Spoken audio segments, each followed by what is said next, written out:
So this is a print ad.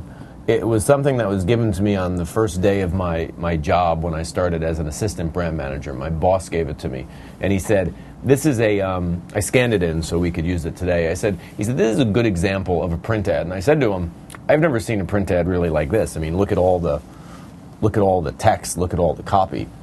And he said something that was interesting. You know, if you've got something to say about your brand, about your product, about your service, if you've got something to say, say it. And the ones that are interested and care enough to read about it will choose to read it. Most brands don't say a whole hell of a lot because they don't have a whole lot to say. This came from David Ogilvy.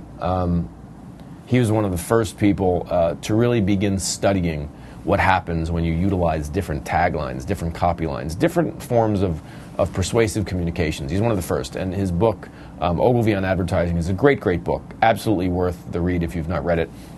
And he used this as an example in his book, this print ad. He got tons of business from this print ad just by adding in lots of information. What a difference compared to maybe something like that. This is a wine, it's the same page, it's just, it says so very little. It says so very little, that's not even in English.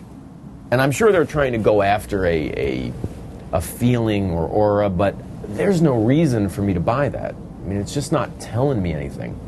And what prompted me to even talk about this and go back and look for that one ad or that one article, which we'll link up, so if you want to see that you can closer up, was that I saw this in a magazine recently. And here's a great example. This is from the iPhone, from AT&T and Apple, and it caught my eye.